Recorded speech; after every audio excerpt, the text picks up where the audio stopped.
Pesan seseorang yang hampir meninggal adalah wasiat yang harus dipegang dan terjadi. Dan pesan Yesus kepada para muridnya adalah pesan Yesus pada kita. Jelas sekali apa perintah Yesus. Di dalam Kisah Para Rasul dikatakan Yesus melarang mereka meninggalkan Yerusalem.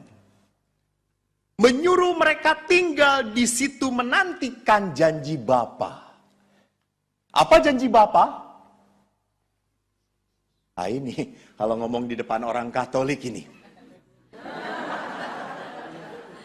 Antara nggak ngerti dan blow on sama. Apa janji Bapa? Roh Kudus. Roh Kudus. Dan ingat para rasul menanti di sana bersama siapa? Bunda Maria. Jadi sebelum diangkat ke surga, Yesus memang memberi perintah, jadikan mereka murid-muridmu. Tapi kamu gak akan pernah bisa sendirian. Kamu butuh penolong.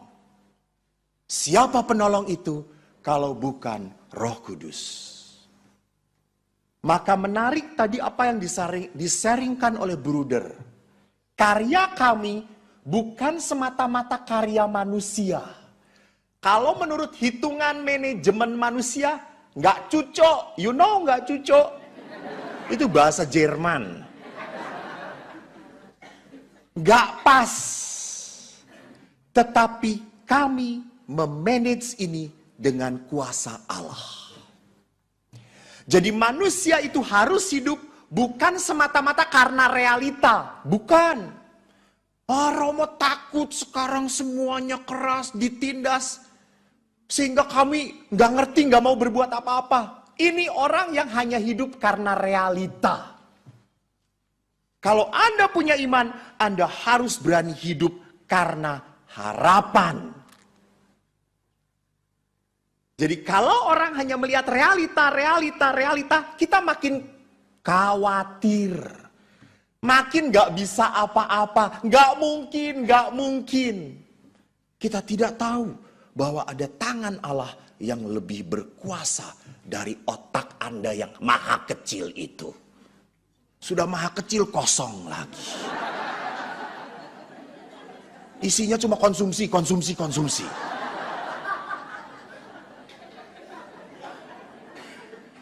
Bapak Ibu yang terkasih, saya memberi kesaksian bahwa karya Roh Kudus itu hebat. Pertama, tadi saya selalu mengatakan, kita kan selalu menjudge. Menjudge itu memvonis. Memvonis, saya adalah anak yang divonis bodoh. Maka bapak saya punya anak 4, 3 anak ayah pintar. Nomor 2, 3, 4. Yang nomor 2 selalu rank 3 besar.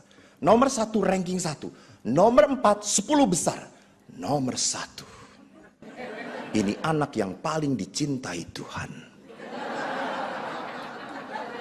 Jangan mentertawakan dosa. Anak ini sekolah ranking 35. Dan bapak itu selalu mengatakan, kamu ki bodoh le, bodoh. Anak bapak sing bodoh siapa? Eko Pak E. Dari kapan? Dulu, sekarang, sampai selama-lamanya, amin Pak E.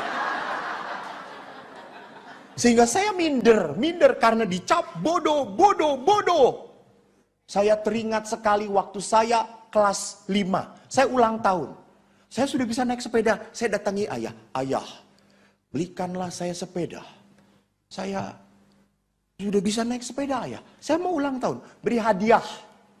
Ayah berkata, dalam bahasa Jawa. Pokoknya gue mau pakai bahasa Jawa. Ngerti nggak ngerti? Tanya teman. Le, kowe yen iso matematikamu songo, tak kei pit. Pit itu bukan pite, pit. Kamu nilai matematika 9, saya kasih sepeda. Saya dalam hati berkata, tekan modar ya ra iso aku songo.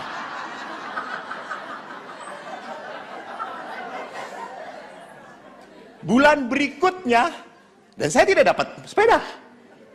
Karena saya sudah dijatah oleh Tuhan matematika 3. Itu sudah takdir, saudara-saudara. Adik saya datang kepada ayah. Ayah, dia tahu bahwa kakaknya minta sepeda. Adik saya itu nyebelin. Dia berkata, ayah saya mau ulang tahun, belikan sepeda ayah. Lalu ayah berkata, nak, nilai matematika kamu 9. Ayah belikan sepeda. Besoknya 10.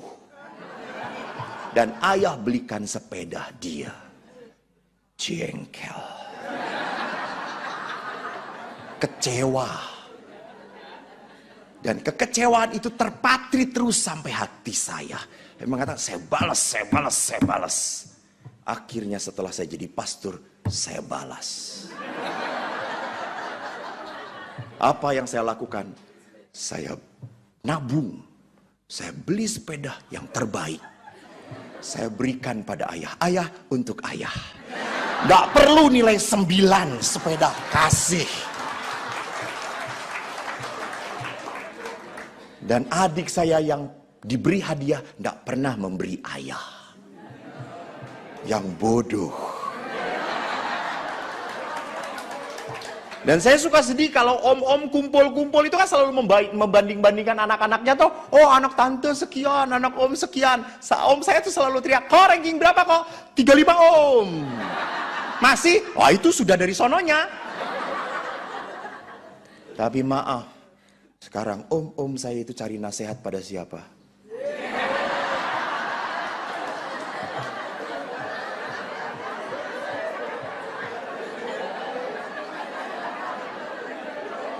Saudara-saudara, apa yang rendah di mata manusia akan dimuliakan Tuhan. Hiduplah dengan percaya dan harapan. Maka anak jangan dimaki, berkati. Jangan terlalu merasa, kamu bodoh. Lihat seperti bapakmu juga bodoh. Iya. Bapak ibu saya, bapak saya itu ngomong, kamu bodoh. Saya jengkel. Bodoh-bodoh kan anak bapak. Itu saya tuh. Lalu bapak saya ngomong, ya anak bapak tapi bukan turunan bapak. Lalu turunan siapa? Ibu. Lalu mereka bapak berkelahi, bapak bodoh, ibu bodoh, bapak, ibu. Ya udah ibu bodoh. Karena ibu bodoh, ibu kawin dengan bapak.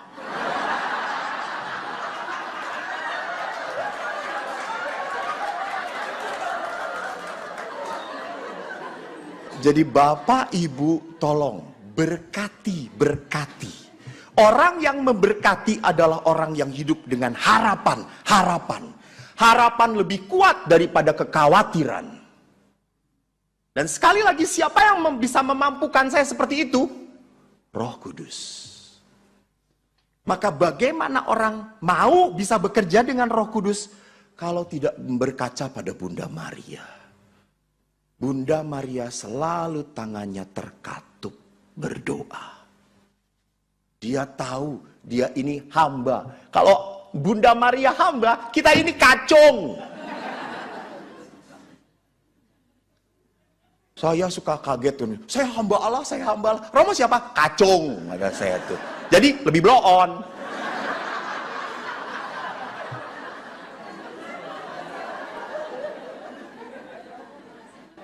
Kesaksian yang kedua, bahwa kalau orang percaya pada Roh Kudus, Roh bekerja. Saya memberi retret di Australia, Melbourne.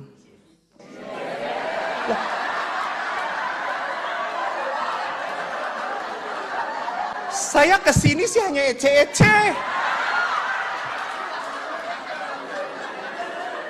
Sebetulnya nggak level. Maaf, bukan menghina. Kenyataan. Saya memberi retret di Melbourne, lalu tiba-tiba anak-anak muda langsung teriak, Romo, retret tahun lalu berhasil. Dan yang mengundang saya adalah KTM. Bruder tahu. Lalu saya tanya, siapa emang tahun lalu? Wah, Romo, semua berhasil. Terus saya tanya, emang ukuran berhasilnya apa? Romo, banyak yang resting. Anda tahu resting? Tahu resting in the spirit? Didoakan, bubrak. Lalu, saya langsung ketir-ketir. Saya tanya, emang tahun lalu siapa yang ngasih? Romo Yohanes Indra Kusuma. Itu si jagonya, kata saya. Jujur saja, saya tidak bisa mendoakan orang sampai resting. Saya pernah KRK kan banyak yang mendoakan Romo di sini, kubrak. Saya itu sampai mendoakan, ya Yesus, dia diam aja begini. Sampai saya berkata, udah capek lah gue, kata saya tuh. Saya tuh tidak mampu membuat orang resting. Itu bukan karunia. Ingat, itu karunia. Lalu akhirnya ukurannya adalah resting. Meninggal nggak, kata saya. Maka waktu mau retret saya udah ketakutan. Sampai mau acara itu adalah acara puncak pendoaan pencurahan Roh Kudus itu. Dan harus sampai resting.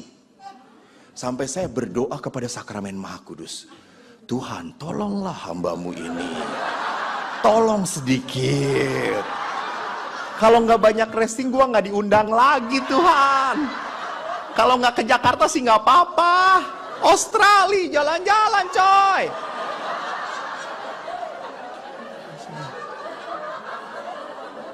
Tuhan, kalau nggak ada yang resting, saya nggak laku. Tuhan tolong. Gitu. Saya sampai capek doa, Tuhan semoga mereka resting, semoga mereka resting. Lama-lama panitia sudah berkata, Romo sudah mulai pencurahannya sekarang. Terus saya berkata, ntar dulu. Gitu. Saya belum mantep, kata saya. Lama-lama saya doa makin capek tuh ya. Lalu saya berkata, ya Tuhan sudahlah. Kalau mereka tidak ada yang resting, saya sajalah yang resting, kata saya. Jengkel nggak, ngatur Tuhan itu susah. Lalu akhirnya pada saat acara pencurahan ada mesdinar sebelah saya. Mesdinar sudah berkata, Romo mulai sekarang saya akan merem. Tiba-tiba Tuhan, saya takut. Saya nggak ngerti. Tiba-tiba saya berpikir, oh ya, akhirnya apa? Oh bukan, saya rubah. Saya deketin mesdinar. Kita rubah. Mereka jangan maju satu-satu. Mereka diam. Lalu Romo bagaimana? Saya mau bawa Sakramen Maha Kudus. Kalau tidak ada yang resting, salahin Sakramen Maha Kudus.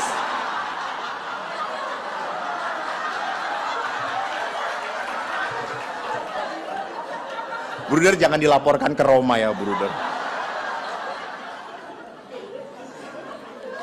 Lalu akhirnya, Romo bagaimana? Kamu pegang saya jalan. Nanti biarkan mereka berdoa. Oh Romo ini gaya baru? Iya, kata saya itu. Ya sudah, saya merem. Karena saya nggak mau ngelihat. Karena kalau melihat kecewa. Masih manusia toh. Saya diem. Itu asli 2 jam. Saya sampai capek. Saya taruh akhirnya Sakramen Maha Kudus. Dan saya ngegubrak. Saya lemes sekali.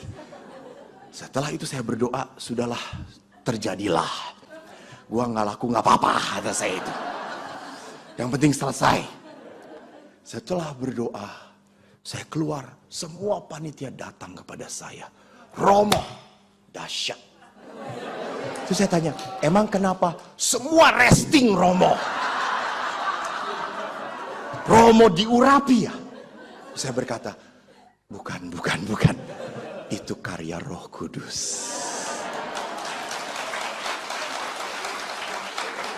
Saudaraku, jangan pernah mencuri kemuliaan dari Tuhan. Kalau Anda bisa setia bukan karena kuat Anda, tapi karena Roh Kudus bekerja pada Anda.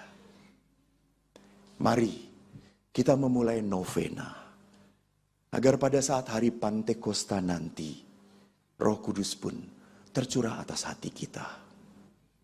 Kalau Anda selalu mengeluh, saya tidak bisa, karena Anda tidak mengandalkan Tuhan. Hiduplah karena percaya